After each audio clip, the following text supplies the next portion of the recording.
Hi Sagittarius, this is Kay. You're on the Collective Soul Tarot channel. Welcome to your reading and welcome to a new round of reading starting with you.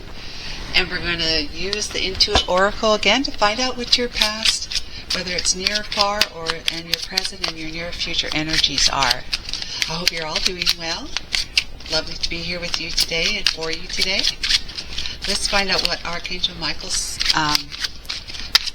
wants you to know or needs you to know today. Okay, please like and subscribe. Here we go.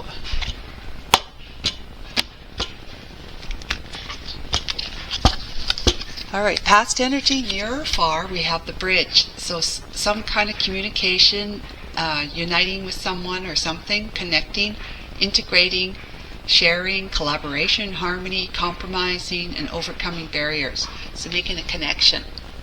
Overcoming a barrier to a connection, to making a connection. You have accomplished that. We have the present day energies, a Celtic knot. It's unconditional love. It's legendary. It's a divine union. Eternal love. Infinity. Enduring. Connected. Love of a lifetime. Wow. So it's interesting that it says connected here, and we've got the bridge with making a connection. Connecting and connected. So connecting, you are connected now. Okay, near future, we have the moon. Intuition, subconscious, fantasy, romance, psyche, affection, recognition, invitation, sensuality, artistic, and divine feminine. Wow, you are going to be standing in your divine feminine energy. I think that you've got a twin flame going on here. Twin flame energy going on, or very, very strong soulmate connection. That you've met somebody in the past, whether it's near or far, but right now you're feeling like you're connected to them. Like as this card says, it's like an eternal love. It's a type of connection that you could never shake. You could never sever or cut. You know, it's unconditional love that you have for someone, they have for you. It's legendary, right? From one, like it moves through time. This connection has been moving through time. Past lives, being your future life. Eternal love, enduring, connected, love of a lifetime. So it's like the one that is your destiny in this lifetime to be with. And it could be your destiny to be with this one in all of your lifetimes. So it's finally happening in this lifetime. And that's what you're feeling like right now. Whether you're with them or not, this is how you're feeling about them. It's a divine union. It's like the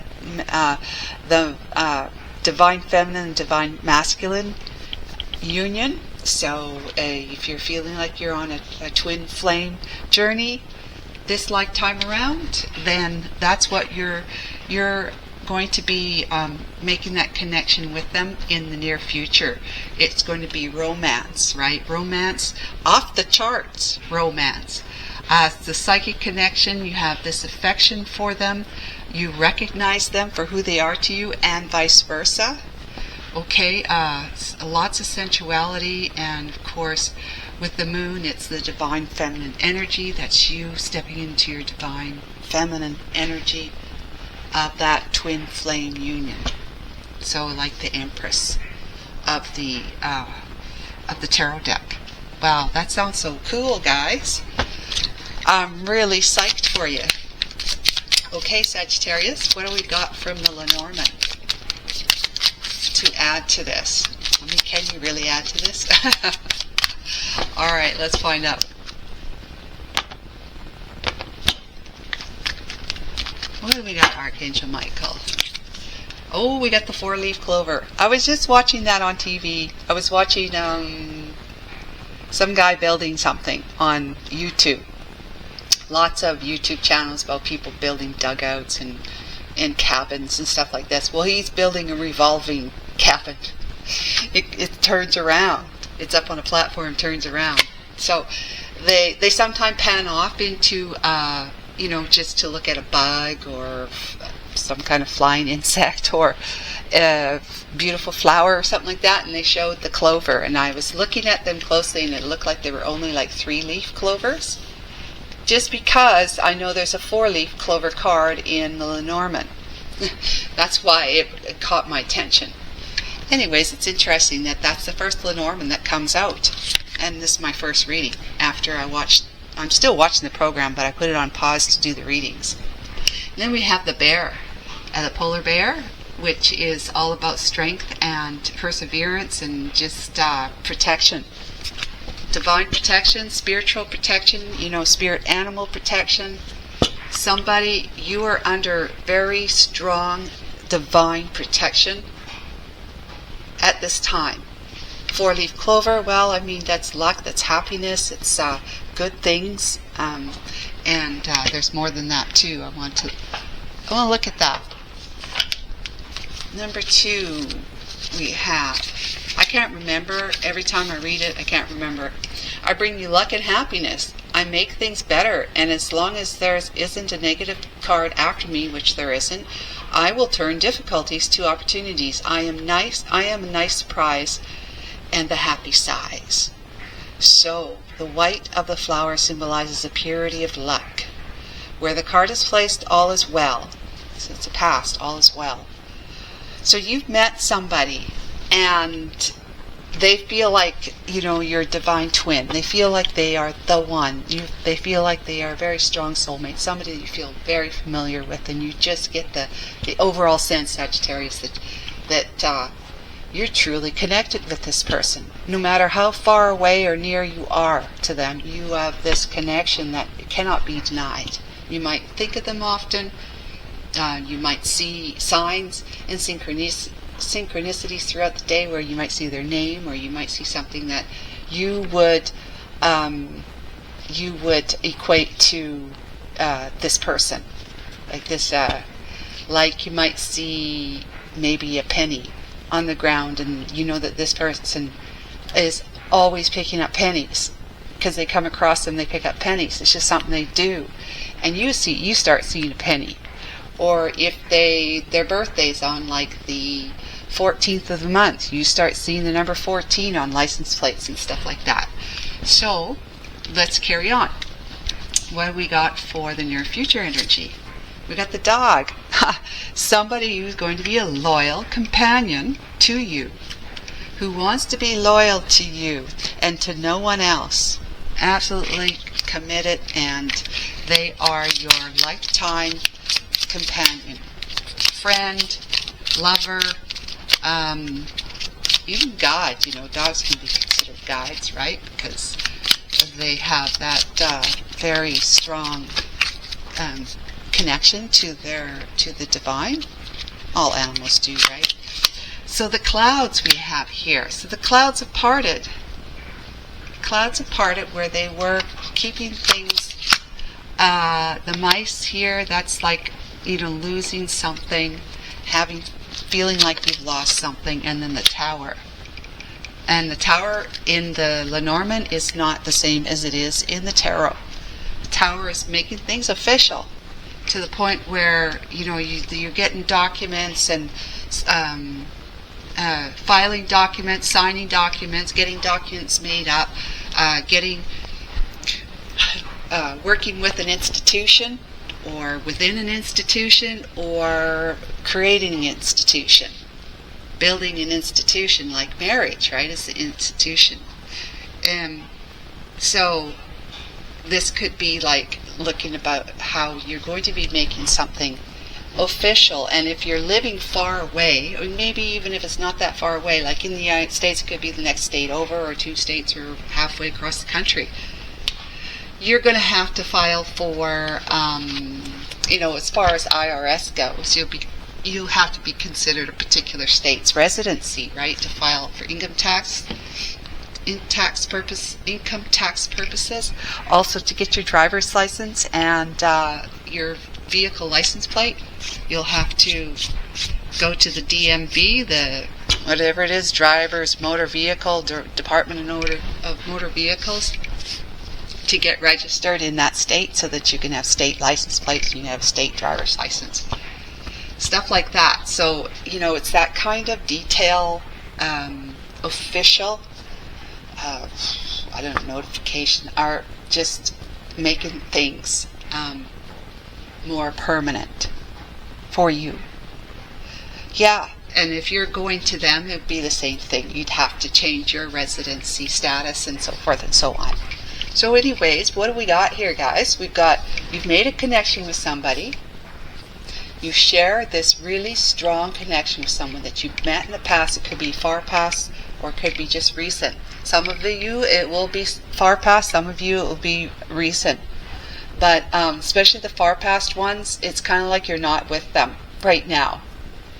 You're not with them. You've met them, and things did not work out. Things were too. There were two on the clouds. The clouds were part of the whole coming together and how to make it work. And if both of you are on the same page about trying to make it work, because you know twin flame journeys, right? You start off meeting somebody, you make a really quick and strong connection with them. You just feel like this is it. But something happens and it starts to stir the pot, and it turns out that the two of you, it ends up that you can't be on the same page, or you aren't on the same page about moving forward with the relationship. And that's a twin flame situation where the two of you separate after coming together and realize that each one of you are on the planet and you have this really strong connection, and one falls in love with the other one doesn't acknowledge it, but is in love, just doesn't acknowledge it until much later, if at all, because it doesn't necessarily mean just because you met your twin here on this lifetime that it's going to be this lifetime that the two of you come back together again.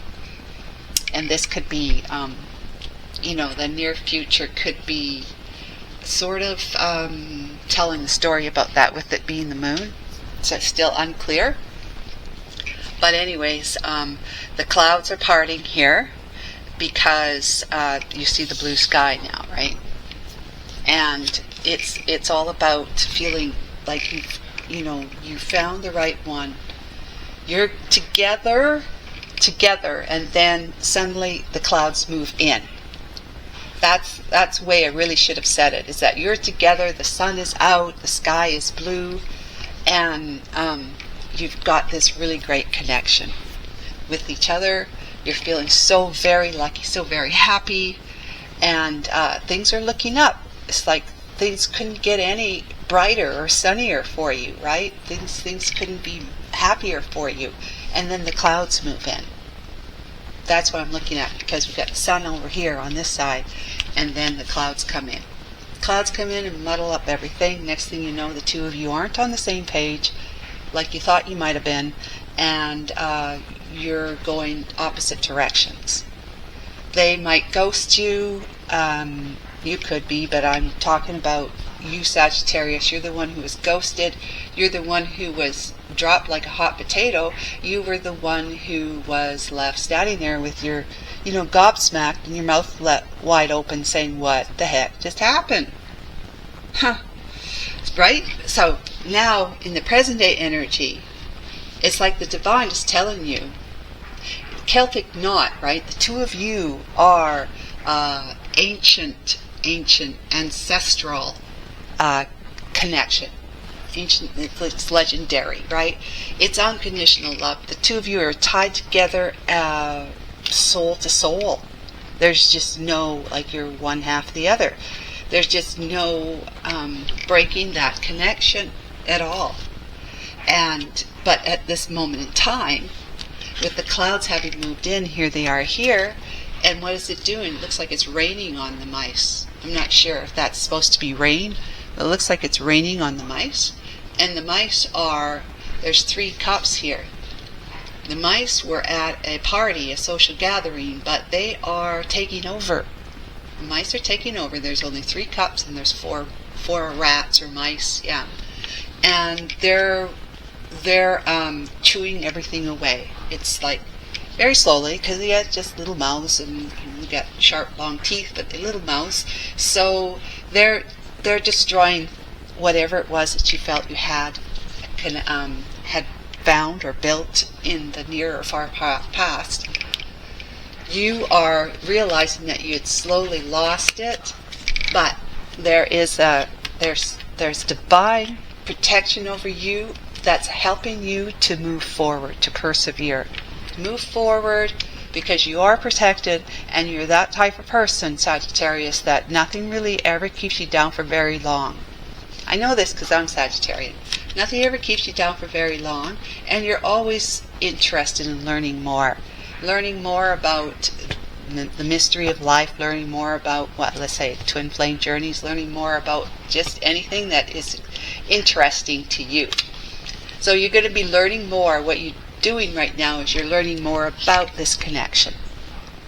And the Divine's got you in this place where you're feeling like you've lost something right now.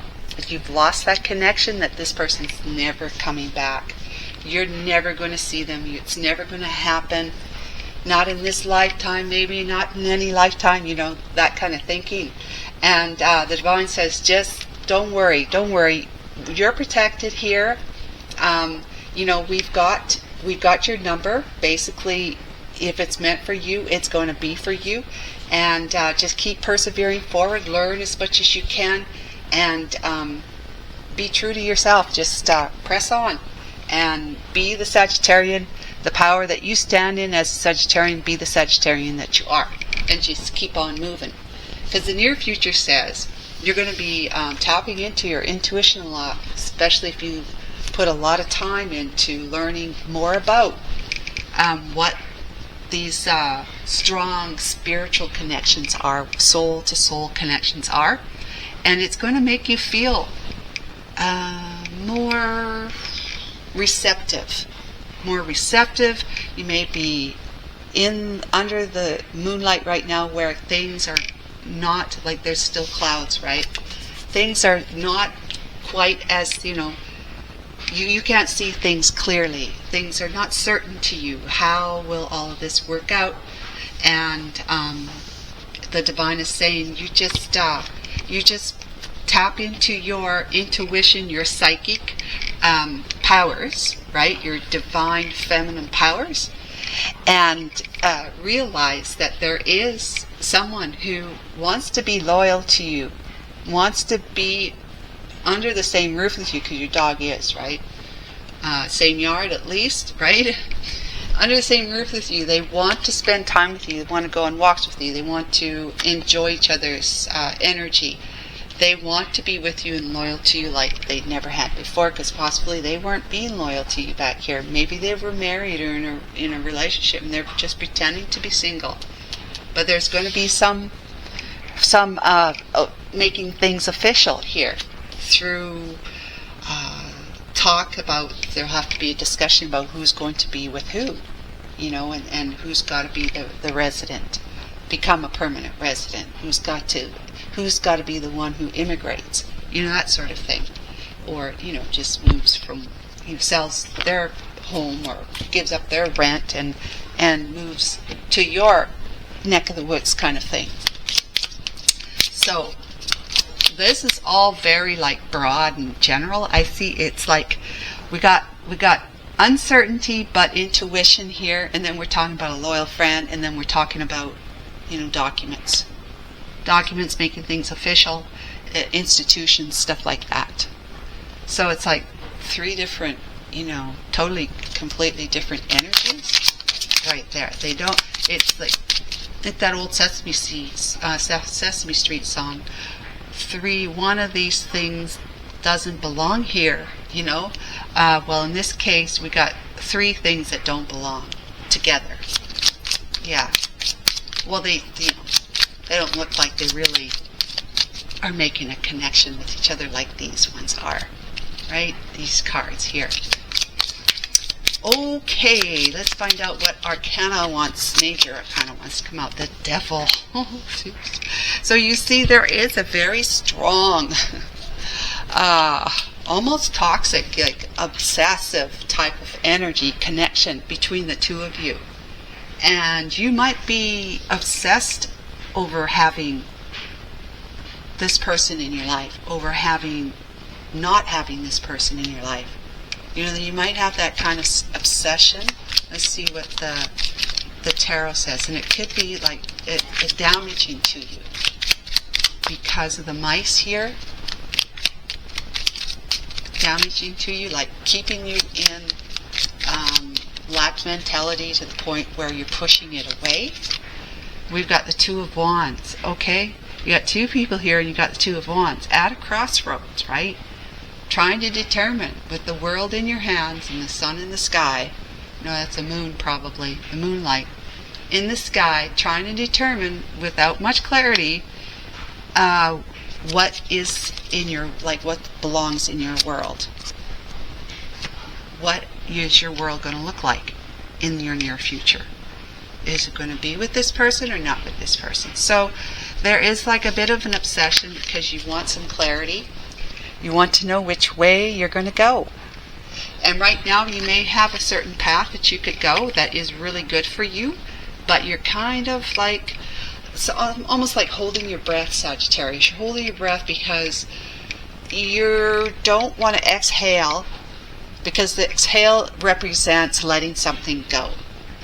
Letting this whole romantic idea of this person, be you, the two of you reuniting and being together, you'd have to let that go.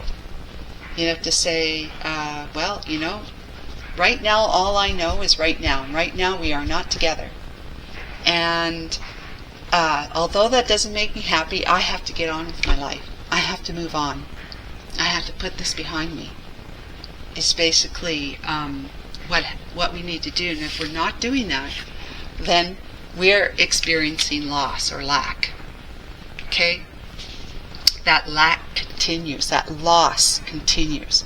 Because whatever our hearts are saying, if it's toxic to the point where all you could do is think about them, think about you and them together, thinking about them coming back, and why aren't they coming back, and why haven't I heard from them, and if, you know, this, that, and the other thing, it's toxic. It's that type of thinking energy that makes you feel stressed and overburdened, and where you may not even realize that you're stressed and overburdened about it. But if you thought about it for a little bit and say, how much time do I actually think about this person as compared to how much time I'm actually putting into what I need to be doing at work, or spending time with my kids, or I don't know, spending time if you're already with somebody, partner, spending time and focusing on what we're as a couple doing right now here, because this person's from the past, right? And so the two of you went on your separate ways, so you know, maybe they're in a relationship again, or the same relationship and you're in a relationship, and went on with your life since then. And it's just but ever since then they've been on your mind, and it just means that you possibly have been pushing great things that your life could be like, that you could be experiencing your life, pushing them away because you have not been able to cut the attachment. The attachment, the binds that hold you to this person. It's energetic, right? It's thinking is energy, and feeling is energy. So you're maybe giving a lot of your energy to what, where, when, how, and why, in terms of what it was for you back then, in the past. I just say, okay? So, let's find out more from tarot. We have got strength. That strength was where you were taking the initiative, like trusting, to make something work with this person. You're taking the initiative to do that. You're about to put your head inside the lion's mouth. And when you started moving towards putting your head inside the lion's mouth, like trusting what was going on, because you were feeling very, very lucky, the clouds moved in. And something told you something happened and you just like quickly pulled back because you're not sticking your head in the lion's mouth at this point in time now, right? You might have had your head stuck in the lion's mouth, and everything was cool until you felt like it wasn't, and you had to quickly withdraw your head, right? Then we got the Nine of Swords. Oh yeah, losing sleep at night. Losing sleep at night, being totally stressed because something hurt you. Because we got the Three of Swords in this, right? We got the Four of Swords in this. We got everything, every sword in this except for the 10th sword. But the Nine of Swords is like, it's like it's deep stress because of much pain. And if it's mental pain, it could be emotional pain. It could be both those pains. It could be physical pain. But the sword is generally mental. So mental pain is like you were so stressed about what came about where you had to pull your head out of the lion's mouth because you weren't feeling so lucky anymore. The connection breaking, that the clouds moved in. Did you felt like the carpet had just been pulled out from underneath you? Just yanked right out. And you're standing there, maybe with your mouth open, gobsmacked, that kind of thing. You didn't know what just happened. I thought we were this, that, and the other thing. And suddenly they've disappeared. Or they're telling you, I can't see you anymore. Or we can't do this anymore. Well, one thing or the other, right? They're breaking your heart. And the Three Swords are going in, breaking your heart. And you're crying, losing sleep because you're crying on your pillow instead. A lot of tears of anger, of heartache, of just feeling like confused, totally confused, because the clouds have moved in. I hate that for you. The Knight of Swords, this is like the fastest moving knight in the deck, tarot deck. And it's moving in fast. You can see it's like reared up on its back legs. It's reared up and it's ready to move in with the truth. So something came in hard and fast to you, something that was the truth. And so you learned something. Let's see. The Two of Pentacles. Oh yeah, that you were being juggled. That's what you learned. You learned that you were being juggled between something else or something else in you, Juggled, this person was not who they said they were, or things were not as they seemed to be. They were juggling you with either work, and they had too much going on at work, or they were trying to climb the corporate ladder, and you suddenly became like the person that would go on the back burner. You weren't as important anymore. It got to the point where they were so consumed by work and their responsibilities that they disappeared. They disappeared. They ghosted you, or they just weren't keeping in touch with you anymore. Or they had a relationship with somebody else, a marriage or just living together situation, maybe kids too. Because we've got 3 people here, even though it's a Two of Pentacles. So it could have been a third party situation where they were juggling you with a third party. Now, a third party doesn't have to be with another person their romantic partner. It could be a third party. Maybe they had kids and they were too worried about, especially if you live far apart, how would we make this happen that's going to be best for my kid, right? And they decided that they couldn't take their kid out of their school, they couldn't take a kid out from their friends, for this reason, that reason. They couldn't take the kid from the family, the grandparents, that kind of thing. And so the best thing to do was to either tell you we can't make this happen, or just not talk to you at all. So that's what you learned very quickly, that you somehow found out that you were being played, that you were being juggled. Then we have the King of Wands. So the King of Wands is somebody who stands up and is standing in their power of taking action. Whenever the wands come out, it's desire, it's passion, yes, of course, but it's about taking action.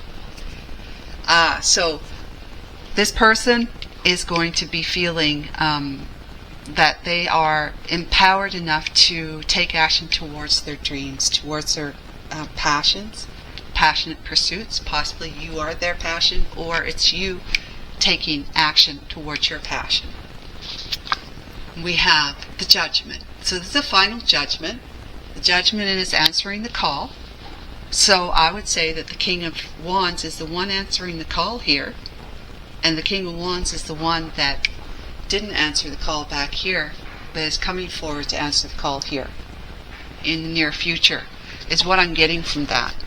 So they're making a final decision to become loyal to you, because they certainly weren't back here for one reason or another. If it's like it's about my kid, I get that. I totally get that. But it's like they dropped you like a hot potato, that maybe the two of you could have figured something out, if not within that very month or half year or year, maybe a little further down the road, the two of you could have figured something out where it would still be good for the kid, or at least good enough where the child is not going to be suffering to any great extent. It could be something that's could be something quite beneficial to the child, especially culturally, to be introduced to a new culture, a new place to live, new city, new ways of doing things, new laws, new people, that sort of thing. And that their child could go back, their children could go back and forth oftentimes, and maybe on every school vacation, Christmas including, maybe some time spent during summer vacation, that they go and see their grandparents and their other relatives and cousins and so forth. That sort of thing. Something could have worked out. But we've got here the Four of Pentacles. That's somebody that's holding on to you. Holding on to you. They haven't actually been able to let you go. Interestingly enough, isn't it weird? Especially when it comes to men. I don't know. I'm a woman, right? So I don't know much about men, but what I do observe is that when men get cold feet about something, they just retract. They pull back without explanation, even though their heart is in it, fully and completely. It's kind of like the King of Cups. They're deep in it emotionally, but they are not about to acknowledge that they feel that way to themselves, let alone to someone else. Because if they do acknowledge it, then they're going to feel like they need to take charge and do something about it. Because, men are doers, right? Women are receivers. We receive. We allow things to happen, whereas men make things happen. So they are, even though they felt deeply for you, they would never allow themselves to acknowledge that, to even think about it, because then they'd have to do something about it. And that doing something about it is my heart's telling me I'm in love with the Sagittarius. Though I'm with this person, I'm married to this person, I acknowledge that I'm deeply in love with Sagittarius. Well, I got to do something about this, because I need to be with Sagittarius. You see what I'm saying? Now, if they don't acknowledge it, and they just leave it suppressed, or oppressed, suppressed, they leave it suppressed, then they get on with their life as it was. It's kind of like they bite the bullet and they just carry on. And as long as they can continue to keep their emotions for you under cover, under wraps, they're okay. They're going to just live life on the surface, basically. They're going to walk the surface of life, having whatever feelings they have for their person or their situation to be enough for them. It's enough for them, okay? Because otherwise, they're holding on to you.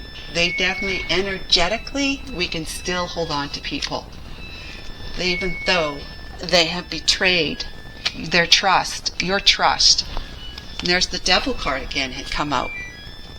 So they were toxic, They were toxic to you, they were toxic to themselves, and they're waking up to that and realizing that, and now that they've made that, they're waking up to it, waking up to the call, right, of the judgment call, that they want to take actions. They want to make this happen. They want to be loyal to you. They've never been able to let you go with the Four of Pentacles.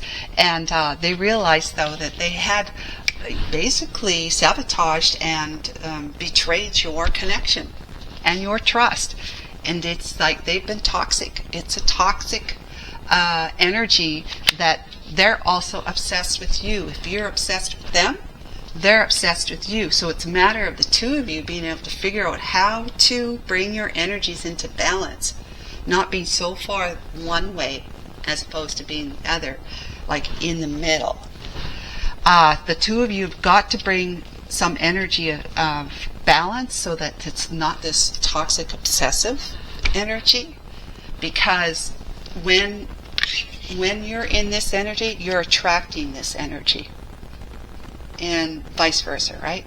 So you don't want, because this is basically what happened, is that possibly you were not where you needed to be when you met this person, and things weren't on the up and up for you at the time, but you know, you put your heart into it, your heart and soul into it, whereas they didn't, you know. So the two of you had met under nefarious, possibly nefarious circumstances, that you weren't completely able to be free to be with this person. I'm just saying, Sagittarius, so it's possible. It could be for some of you. But the two of you attracted each other here, and then what happened, right? Because it's toxic, it's negative, it just breeds negative consequences. So then, if you're still in this energy, looking for, at least you're looking for, at a crossroads, looking for a different way, different energy to be in, if they come towards you in this energy here, obsessed as well as you're obsessed, then you're just pulling this into your future. It's not going to last, and it's going to be circumstances and consequences that is not going to make you happy again. And I'm sorry that I have to say that, but it's just like it's the wake-up call, right? The wake-up call is to realize that if you are thinking a lot about this person, try and talk to yourself about that and say, this is not the energy I need to be in, because I'm maybe thinking too much about this person and wanting them to be in my life too much, that I'm even watching every single tarot card reading I can watch of my sign and my moon, Venus, and rising. And maybe I'm getting private reading after private reading, you know, or I'm always looking for some kind of sign that what I feel is going to happen, that they're going to come back. I see it, you know. So just be aware, that's all, Sagittarius, but I hope that this was helpful to you. Please like and subscribe if this meant something to you. Bye for now.